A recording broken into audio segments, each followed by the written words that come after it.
بسم اللہ الرحمن الرحیم۔ آج کا جو ہم نے رول پڑھا تھا تجوید کا وہ ہے الادغام، یعنی کہ مرجنگ۔ یہ جیسے کہ اپنے نام سے ظاہر ہے، اس سے پتہ چلتا ہے کہ دو جو چیزیں ہیں یعنی کہ دو وہ آپس میں مل رہی ہیں۔ تجوید کی روح سے ایک ساکن لیٹر کا، ایک ساکن حرف کا ایک متحرک حرف کے اندر داخل ہو جانے کو ہم ادغام کہتے ہیں۔ اس کو سمپل میننگ میں آپ ایسے بھی سمجھ سکتے ہیں کہ آپ نے پہلے والے لیٹر کو چھوڑ کے دوسرے لیٹر کے اوپر سٹریس کرنا ہے، یعنی کہ اس کو آپ نے اس پہ زور کرنا ہے۔ نون ساکن اور تنوین کے بعد جب بھی آپ کو یا، را، میم، لام، واو اور نون، یہ یرملون ان کو اکٹھا کہتے ہیں، یہ والے لیٹرز نظر آئیں گے تو ادغام ہوگا۔ ادغام کے لیٹرز یاد رکھنا ضروری ہیں، یہ ہیں یرملون، ٹھیک ہے، یا، را، میم، لام، واو اور نون۔ یہ ایک ورڈ کے صورت میں بھی آپ یاد رکھ سکتے ہیں، چاہیں تو آپ ان کو ایز اے لیٹرز یاد کریں، ٹھیک ہے۔ جو بہت ضروری یاد رکھنے کی بات ہے وہ یہ ہے کہ ادغام ہمیشہ دو ورڈز کے درمیان ہوتا ہے، کبھی بھی ادغام ایک ہی لفظ کے اندر نہیں ہوتا۔ ادغام کے لیے دو نون ساکن اور تنوین کے ادغام کی میں بات کر رہی ہوں۔ نون ساکن اور تنوین کا ادغام ہمیشہ دو ورڈز کے درمیان ہوتا ہے۔ ادغام کی دو قسمیں ہیں، ایک ادغام ود غنہ ہے اور ایک ادغام وداؤٹ غنہ ہے۔ ود غنہ یعنی کہ ادغام با غنہ اور ادغام بلا غنہ۔ ادغام با غنہ کے جو ہمارے پاس لیٹرز ہیں وہ ہے یا، نون، میم اور واو، جن کو ہم ینمو کہتے ہیں۔ یرملون میں سے ینمو علیحدہ ہو جائے گا تو پھر ہمارے پاس کیا رہ جائے گا؟ لام اور را۔ لام اور را جو ہیں وہ بلا غنہ ہے، یعنی کہ ان کے اندر غنہ انوالو نہیں ہوتا، اور جو با غنہ ہے وہ ہے ینمو، یعنی کہ ان کے اندر ہم غنہ کرتے ہیں جب بھی نون ساکن اور تنوین کے بعد ینمو کے لیٹرز آتے ہیں۔ ادغام سب میں ہو رہا ہے، لیکن ایک ادغام با غنہ ہے اور ایک ادغام بلا غنہ ہے۔ پھر آگے ان کے سب گروپس بھی بنتے ہیں، ایک کو ہم کہتے ہیں ادغام کامل اور ایک ادغام ناقص۔ اب ادغام بلا غنہ کے جو ہمارے پاس لیٹرز ہیں وہ لام اور را ہیں، ٹھیک ہے، ان کا کامل ادغام ہوگا، کمپلیٹ ادغام ہوگا۔ اور ادغام ود غنہ یعنی کہ ادغام بغنہ کے ہمارے پاس ینمو میں سے نون اور میم کا کامل ادغام ہے، یا اور واو کا ناقص ادغام ہے۔ انشاءاللہ تعالیٰ اب ہم اس کو جب اس کے ساتھ پڑھتے ہیں تو ہم ایگزامپلس کے ساتھ تو آپ کو بہت زیادہ صحیح طور پہ پتہ چل جائے گا کہ ادغام ناقص اور ادغام کامل میں کیا فرق ہے۔ دیکھیں، یہ ہمارے پاس ینمو ہے، یعنی کہ یہ ادغام کون سا ہو رہا ہے ہمارے پاس؟ ادغام باغنہ، ٹھیک ہے، ینمو۔ اب اس کو پڑھیں، فَمَن يَسْتَمِعْ، ٹھیک ہے۔ اب دیکھیں یہاں پہ میں نے نون جو ہے وہ یا کے اندر چلا گیا، یہ ایک ساکن لیٹر ہے، یہ متحرک لیٹر ہے، ٹھیک ہے۔ نون جو ہے وہ ساکن لیٹر ہے، یا جو ہے متحرک لیٹر ہے۔ ساکن لیٹر کا متحرک لیٹر کے اندر چلے جانے کو ہم ادغام کہتے ہیں، اور ادغام باغنہ اس لیے ہے کہ جب ہم پڑھ رہے ہیں فَمَن يَسْتَمِعْ، تو اب دیکھیں نون کا جو غنہ ہے وہ باقی رہ گیا ہے۔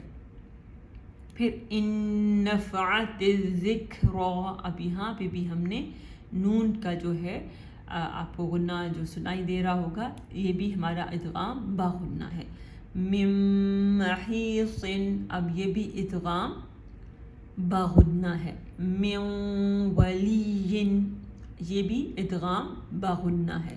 تو ینمو کے جو لیٹرز ہیں یہ ادغام باغنہ ہے، یعنی کہ ہم ان میں اس مرجنگ میں غنہ انوالو ہوگا۔ آگے ہم دیکھتے ہیں ادغام وداؤٹ غنہ، یعنی کہ اب یہ اس کی اگزامپل ہے تنوین کے ساتھ۔ پہلے جو ہم نے اگزامپل دیکھی وہ نون ساکن کے ساتھ تھی۔ اب دیکھیں یہ ینمو کے لیٹرز ہیں، یا، نون، میم اور واو۔ یوم یجعل عذابا نکرا کتابا معجلا طیبا واشکروا۔ اب دیکھیں ان سب میں آپ ان کی ضرور پریکٹس کریں۔ یہ تنوین کے ساتھ ہیں وہ نون ساکن کے ساتھ تھے جو ہم نے اوپر پڑھے. ان سب میں جو ہے غنہ انوالو ہے. ایک اور بات جو ہے وہ آپ نے یہ تو غنہ کا بس آپ لیٹر ساتھ رکھیں, اور کمپلیٹ اور انکمپلیٹ ادغام جیسے میں نے آپ سے کہا تھا اس کا جو ہمارے پاس صرف جو دیکھنے کے لیے ہم نے خیال بس یہ رکھنا ہے کہ کمپلیٹ ادغام کی جو نشانی ہوتی ہے وہ یہ ہے کہ اگلے لیٹر کے اوپر آپ کو شدہ کا نشان نظر آئے گا. یہ جو رسم العثمانی ہے جس کو عربک اسکرپٹ بھی کہتے ہیں اس کے قرآن میں آپ کو اگلے لیٹر کے اوپر شدہ نظر آئے گا. یہ شدہ شو کرتا ہے کہ یہاں پہ ادغام کامل ہے. اب دیکھیں یہ بھی ادغام ناقص ہے, یہ کامل ہے, یہ بھی کامل ہے, یعنی کہ یہ کمپلیٹ ادغام ہے نون اور میم کا, کیونکہ ان کے اوپر آپ کو شدہ نظر آ رہا ہے. اب ہم پڑھتے ہیں ادغام وداؤٹ غنہ. ینمو پہ ادغام جو ہے وہ باغنہ ہے. 2 لیٹرز ہیں لام اور را کے جن کے اوپر ادغام کون سا ہو رہا ہے, ادغام بلا غنہ. اب دیکھیں وَمَلَّسْتُمْ وَمَلَّسْتُمْ, میں نے کیوں اس میں نون جو ہے وہ پورے کا پورا لام کے اندر مرج ہو گیا ہے. نون نے نہ اپنی صفت رہنے دی ہے اور نہ ہی اپنا مخرج, اس لیے یہ نون پورے کا پورا کینسل ہو جاتا ہے اور ہم میم کو لام کے ساتھ ملا دیتے ہیں. اور یہاں پہ بھی آپ دیکھیں شدہ کا نشان ہے, یہ شو کر رہا ہے کہ یہ کمپلیٹ ادغام ہے, یعنی کہ یہ بھی ادغام کامل ہے. وَمَلَّسْتُمْ, اب یہاں پہ دیکھیں لام کے ساتھ ہی ہے يُبَيِّلَنَّ, ٹھیک ہے. اب را کے ساتھ بھی ایگزیکٹلی وہی ہے, را کے بھی اوپر بھی شدہ ہے تو را کا بھی کمپلیٹ ادغام, یہ اس کا پورے جو ہے نام اس کا یہ ہوگا رول کا کمپلیٹ ادغام وداؤٹ غنہ, یعنی کہ ادغام کامل بلا غنہ. مِن رزق اللہ, اب دیکھیں یہاں پہ بھی نون پورے کا پورا ختم ہو گیا, مِن رزق اللہ, ٹھیک ہے. وَمَن رَّزَقْنَاهُ وَلَٰكِن رَّحْمَةً, اب اس میں ہم نے نون کو پورا ختم کر دیا لام اور را کو. یہ ادغام جو ہے کامل ہے اور یہ وداؤٹ غنہ ہے, بلا غنہ. ادغام کامل اور ناقص کی جو نشانی ہے وہ جیسے میں نے آپ سے پہلے بھی بتایا کہ وہ یہ ہے کہ نیکسٹ لیٹر کے اوپر شدہ کا نشان ہوگا. جب شدہ کا نشان ہوگا تو یہ شو کرے گا یہ ادغام کامل ہے. اور یہ عربک کے قرآن ہے, اردو کے قرآن میں اس طرح سے نہیں ہے. وہاں پہ آپ کو پورا یاد رکھنا پڑتا ہے کہ کون سے لیٹر کے ساتھ ادغام کامل ہوگا, کون سے لیٹر کے ساتھ ادغام ناقص ہوگا.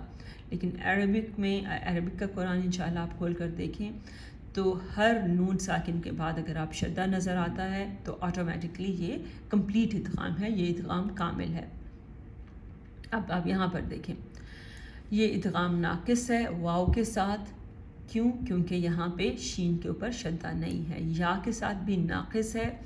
اور کیوں میں نے کہا کہ ناقص اور کامل, ناقص اور کامل کا مطلب یہ ہے کہ یہاں پہ یوم یجعل, یہاں پہ نون جو ہے وہ اپنے مخرج کو تو چھوڑ گیا ہے لیکن نون نے اپنی صفت غنہ نہیں چھوڑی, جس کی وجہ سے ادغام کو ہم ناقص ادغام یعنی کہ انکمپلیٹ ادغام ہوا ہے, مرجنگ ہوئی ہے, کمپلیٹ نہیں ہوئی.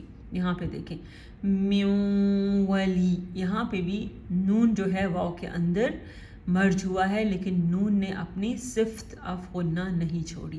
تو واو یا اور واو کے ساتھ ادغام ناقص ہوتا ہے, نون میم لام اور را کے ساتھ ادغام کامل ہوتا ہے. یہ ہمارا آج کا لیسن تھا. جزاک اللہ خیر. السلام علیکم ورحمۃ اللہ وبرکاتہ.